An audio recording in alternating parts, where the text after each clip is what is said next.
भगवान के मंदिर जाते हो, जितना आप शिव जी के मंदिर जाते हो, आप जितना शिवालय जाते हो, आप जितना भगवान के मंदिर में पहुंचते हो, उतना इस आत्मा के मंदिर में भी प्रवेश करिए।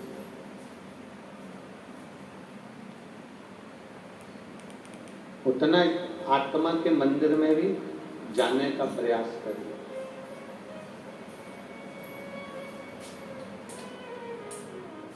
आत्मा के मंदिर में परमात्मा में बैठा हुआ मिलता है, और उस आत्मा के मंदिर में आप प्रवेश कैसे करोगे?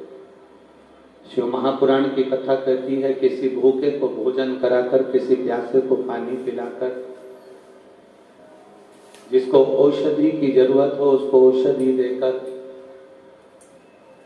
जिसको धैर्य की जरूरत है उसको धैर्य प्रदान कर कर, जिसको जिस चीज की उसको जरूरत लग रही है उसके जीवन में, अगर उसका दुख थोड़ा भी हल्का कर सको, उसका दुख थोड़ा भी समाप्त कर सको, तो उससे बढ़कर कोई सुख नहीं है। यह आत्मा का मंदिर का प्रवेश द्वार है। यह आत्मा के मंदिर का ये प्रवेश द्वार है। एक लाइन आप लोग भजन की हमेशा गुनगुनाते रहे हैं, भला किसी का कर ना सको तो बुरा किसी का मत करना, फूल नहीं बन सकते तो कांटे बनकर। आत्मा का जो मंदिर है ये दुनिया के लोगों को सुख देने का कार्य करता है।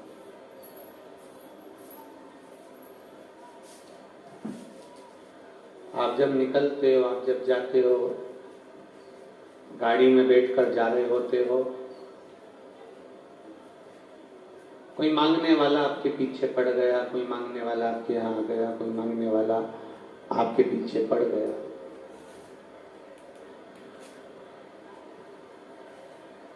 आप निकल कर जा रहे हो और कोई ने गाड़ी का कांच बजाया, कोई ने दरवाजा बजाया, कुछ दे दीजिए हमको। अगर कोई भिखारी, कोई भिक्षुक आपका दरवाजा बजा रहा है गाड़ी का, तो आप भिखारी को देखकर, भिक्षुक को देखकर गाड़ी का कांच चढ़ा लेंगे। कोई भी होगा, एक सहज वाली बात है कि कहीं पीछे ना पड़ जाए। बार बार पीछे पड़ेगा, बार बार मांगेगा, तो वो गाड़ी के कांच को चढ़ा। और शिव महापुराण की कथा एक बड़ी सुंदर बात करती है। ये नंदीश्वर शिव महापुराण की कथा जो खगड़िया बिहार में चल रही है, इस कथा को अपने भीतर उतारना, ये एक बात बड़ी सुंदर करती है। आप अपनी गाड़ी में जेब में पैसा रखें ना रखें, पर प्रयास करा करो अपनी गाड़ी में, अपने घर से चलो तो 2 रोटी या कुछ खाने का सामान अपनी गाड़ी में लेकर चलो, जिससे कोई मिले, हम उसको अगर पैसा, और हम फिर कहेंगे लक्ष्मी, गाय और बेटी, ये 50 बार विचार करना, फिर देना। पैसा हर किसी के कटोरे में मत डाल देना।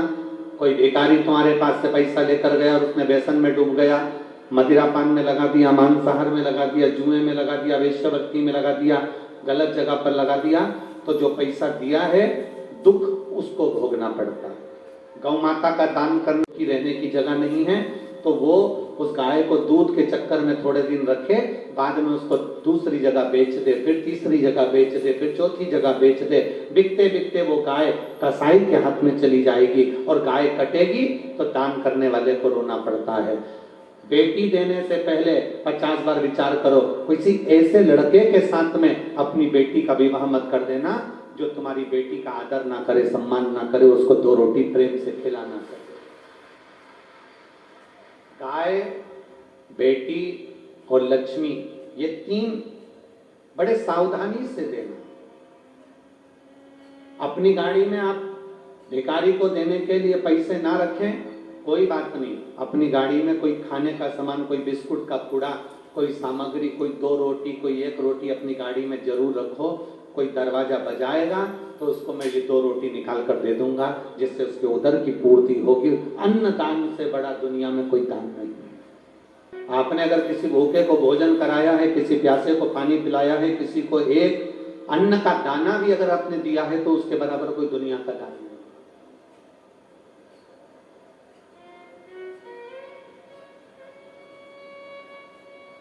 उसके बराबर दुनिया का कोई सुख नहीं, उसके बराबर दुनिया का कोई आनंद नहीं। आज ऊंचा कर लेते हैं कि ये पीछा ना पकड़ ले, मुझे देना ना पड़ जाए। आप धन भले मत दो, पर खाने का अन्न अवश्य दो। शिव पुराण कहती है, जैसे हम भिखारी को देखकर कांच चढ़ा लेते हैं, मान लो तुम भगवान के मंदिर गए और तुमने भगवान से कुछ मांगा और भगवान ने भी अपना कांच चढ़ा लिया, तो तुम्हें कैसा लगेगा, वो विचार करो।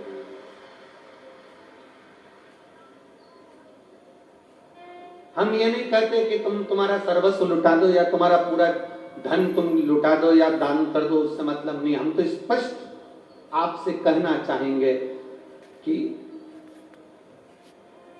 सबसे पहले अपने परिवार में देखो कोई दुखी तो नहीं है, फिर अपने रिश्तेदारों में देखो कोई दुखी तो नहीं है, फिर अपने मोहल्ले में देखो कोई दुखी तो नहीं है, फिर अपनी कॉलोनी में देखो कोई दुखी तो नहीं है, फिर अपने प्रदेश में देखो कोई दुखी तो नहीं है, फिर अपने देश में देखो कोई दुखी तो नहीं है। अर्थात हम अगर पूरे संसार के लोगों का भला नहीं कर सकते, तो अपना कोई परिचित हो, जिसको दवाई की जरूरत हो, जिसको भोजन की जरूरत हो, उसको आगे बढ़कर, अगर भगवान ने हमको दिया है तो उसको आगे बढ़कर हमें सहयोग प्रदान करना चाहिए। हमारे यहाँ पर सरकार की जो दुकान होती है उसको कंट्रोल कहते हैं। जहां शक्कर मिलती है, चावल मिलता है, गेहूं मिलता है, उसको हमारे यहाँ कंट्रोल कहते हैं। गरीब में और अमीर में एक अंतर बड़ा भारी है। गरीब शक्कर खाने के लिए, शुगर खाने के लिए, शक्कर के लिए कंट्रोल की दुकान का चक्कर लगाता है। लगाता है कि नहीं लगाता? जम के बोलो जरा, लगाता है ना। गरीब शक्कर खाने के लिए कंट्रोल की दुकान का चक्कर लगाता है, और अमीर शक्कर को कंट्रोल करने के लिए डॉक्टर का चक्कर लगाता है। अंतर भारी में जमीन और आसमान का अंतर है।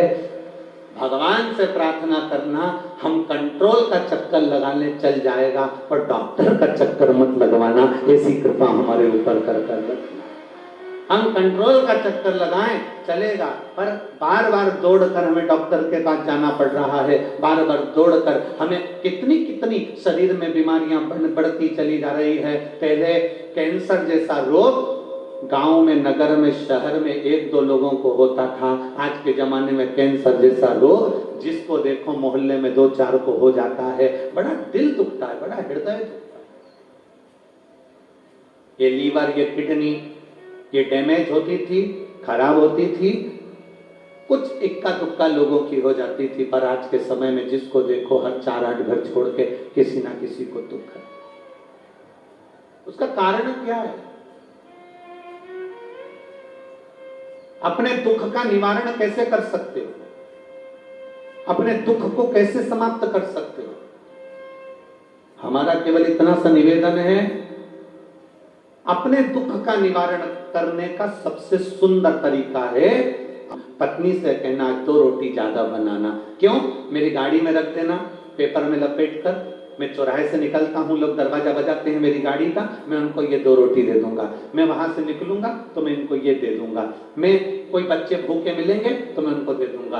2 रोटी मेरी गाड़ी में तू ज्यादा रख देना, 2 रोटी मेरे टिफिन में ज्यादा रख देना, किसी का मुंह झूठा करा दूंगा। उसका एक कारण होता है, हमारे धन कमाए हुए धन में से अगर हम 1 रुपया भी अन्न दान का निकालते हैं, 1 रुपया का भी, 1 रोटी भी अगर हम अन्न किसी को खिला देते हैं तो हमारा बुढ़ापा हॉस्पिटल में नहीं निकलता, परमात्मा की शरणागति में निकलता। हमारा बुढ़ापा डॉक्टर के चक्कर काटते नहीं निकलता, हमारा बुढ़ापा भगवान की शरणागति में निकलता है। हमने करा क्या? कमाया और अपने ऊपर खर्च कर लिया, भोग कर लिया, भोग करा, भोग करा, भोग करा, खूब अपने ऊपर लगाया, पर अपनी कमाई का हम एक अंश भी निकालकर परमात्मा की शरणागति में नहीं लगा। कुर्सी, सत्ता, वैभव, राजसी ठाट, तुम्हारा वैभव, तुम्हारी कुर्सी, तुम्हारी सत्ता, तुम्हारा सुख तुम्हारे पास में बहुत मिलेगा, और उस कुर्सी, उस सत्ता, उस वैभव और उस आनंद में जब तक तुम्हारी चले तब तक तुम जिंदगी में एक धर्म का कार्य करते चलना, तो तुम्हारी कुर्सी और सत्ता का वैभव भी हमेशा टिका रहेगा। अगर हम धर्म से दूर हो गए, परमात्मा की भक्ति से दूर हो गए, भगवान के भजन से दूर हो गए, स्मरण से दूर हो गए, तो दुख भोगना ही पड़ता है। इतना धक्का तो तुमने कहीं जगह नहीं खाया होगा जितना धक्का तुमने शिव महापुराण की कथा में खाया होगा। कई जगह पर कथा होती है तो बहुत सारे वीआईपी आते हैं, कई जगह कथा होती है, बहुत सारे वीआईपी आते हैं, और बाहर जो पुलिस वाले खड़े होते हैं, गार्ड खड़े होते हैं, कार्यकर्ता खड़े होते हैं, वो वीआईपी को पहचानते नहीं, उनको धक्का मार कर निकाल देते हैं। चल निकलो, जाओ उधर से बैठो, चलो। अब कार्यकर्ता को क्या मालूम कि तुम वीआईपी हो, कार्यकर्ता को क्या मालूम कि तुम कलेक्टर हो कि एसपी हो, कार्यकर्ता को क्या मालूम कि तुम्हारा पद कौन सा है, कार्यकर्ता को क्या मालूम कि तुम विधायक हो कि क्या हो, कार्यकर्ता को कुछ नहीं मालूम कि तुम्हारा पद कौन सा है, प्रतिष्ठा कौन सी है, क्योंकि वो कार्यकर्ता यहाँ का नहीं है, वो तो बेचारा कहीं का था, सेवा में लगा हुआ था। उसने तुमको धक्का मार दिया, उसने तुमको धक्का मारकर निकाल दिया, दुख मत मना रहा था, बढ़ते चले जा रहा था, तो शंकर जी की कथा में पहुंचते से किसी एक कार्यकर्ता ने तुम्हारे उस अहंकार को शून्य पर लाकर छोड़ दिया। उसे धन्यवाद देना कि तूने मेरे ऊपर बड़ी कृपा कर दी। उसने हमारे अहंकार को तोड़ दिया और बड़ी कृपा करी। और ध्यान रखना, जो शंकर भगवान की कथा में जो शिव के द्वार पर धक्के खा लेता है, वो दुनिया में फिर कहीं के धक्के नहीं खाता है, ये निश्चित। कई लोग कहते हैं हम कथा में आए थे, हमारा कोई सम्मान नहीं हुआ, हमारा कोई मान नहीं हुआ, हमारी कोई प्रतिष्ठा ही नहीं हुई, हमें तो कोई नहीं। दूसरी कथाओं में जाओ तो वीआईपी पन ढूंढना, पर शिव महापुराण की कथा में जब भी आना तो वीआईपी बनकर मत आना, क्योंकि शंकर जी की बारात में एक भी वीआईपी नहीं गया। शिव जी की शादी में एक भी वीआईपी नहीं था। भगवान शंकर की शादी में, मेरे नारायण भगवान की शादी हुई, 33 कोटि देवताओं को बुलाया। ब्रह्मा जी की शादी हुई, 33 कोटि देवताओं को बुलाया। इंद्र की शादी हुई, 33 कोटि देवताओं को बुलाया। सारे देवताओं की शादी में 33 कोटि देवता आए। शंकर भगवान की शादी में 33 कोटि देवताओं को निमंत्रण नहीं भेजा, अपने आप आए। भगवान जब अपने आप देवता आ गए तो भी भगवान शंकर ने देखा, आ गए तो आ गए, आ जान दो, कोई दिक्कत वाली बात नहीं है। पर शिव जी को बेचैनी अंदर से हो रही थी, शंकर भगवान को अच्छा नहीं लग रहा था। क्यों? क्योंकि शंकर भगवान कहते हैं मैं खुद वीआईपी नहीं हूं, तो मैं वीआईपी को कैसे झेलूं, मैं तो मेरे वालों को बुलाना चाहता हूं। तो शंकर भगवान मुंह उतार कर बैठे थे। भगवान नारायण ने पूछ लिया, आपका चेहरा उतरा है, आपकी शादी हो रही है, चेहरा क्यों उतरा है? जिसकी शादी होती है वो तो बड़ा खुश होता है, आपका चेहरा उतरा है। शंकर भगवान बोले, मेरा जितने भक्त हैं, मेरे जितने गण हैं, मेरे भूत चुड़ैल डाकनी पिशाचनी, ये सब नहीं दिख रहा है, इसलिए मेरा दिल दुख रहा है। भगवान विष्णु ने कह दिया तुम बुला लो, हमें मना नहीं। शंकर भगवान ने डमरू खड़काया, डाकनी पिशाचनी चुड़ैल भूत सब आ गए। सब किसी को मतलब नहीं, कौन वीआईपी था कौन क्या था, वहां तो सब अड़भंगे होकर नाच रहे थे। आगे आगे देवता कत्थक कर रहे थे, कत्थक।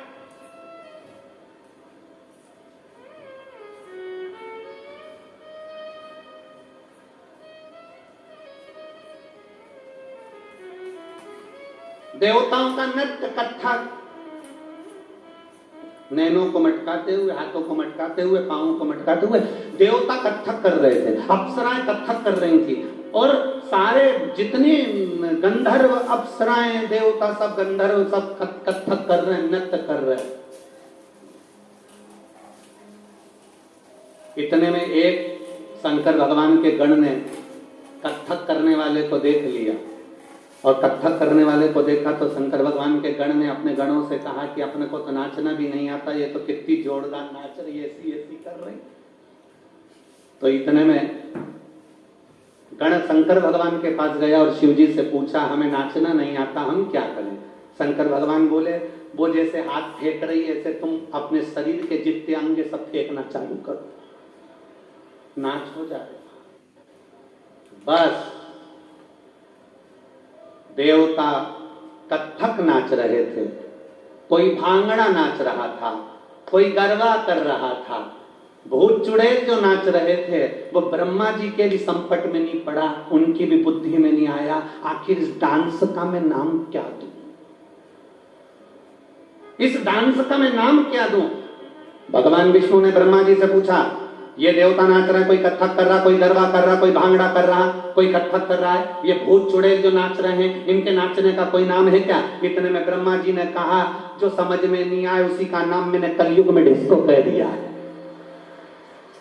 ये जितने रुद्रगण नाच रहे हैं, जितने डाकनी पिशाचनी भूत चुड़ैल नाच रहे हैं, ये सब डिस्को कर रहे हैं। और तुम देखना आज के समय में लोग डिस्को ऐसा करते हैं जैसे पूरा शरीर में देवी देवता आ गए, पूरे जमीन पे भी सो के नाचते हैं। एक गाना चलवा लेते हैं, मैं तेरी दुश्मन दुश्मन तू मेरा, मैं नागन तू सपेरा, तो वो जमीन पे सो सो के नाचते।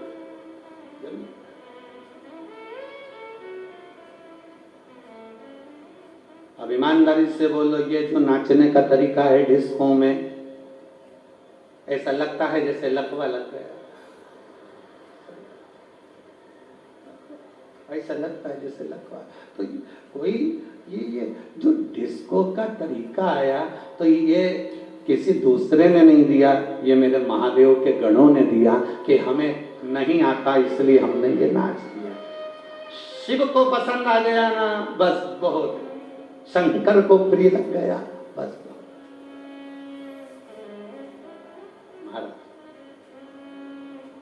ऐसा दुनिया में कौन है जिसको दुख नहीं है? ऐसा दुनिया में कौन है जिसको तकलीफ नहीं? सबको है। बस जो मानव का शरीर मिला है उस मानव के शरीर में प्रसन्न रहने का, ऐसा नहीं दुख किसी को नहीं होता। को लाइक करें, शेयर करें, सब्सक्राइब करें और बेल आइकन भी दबाएं।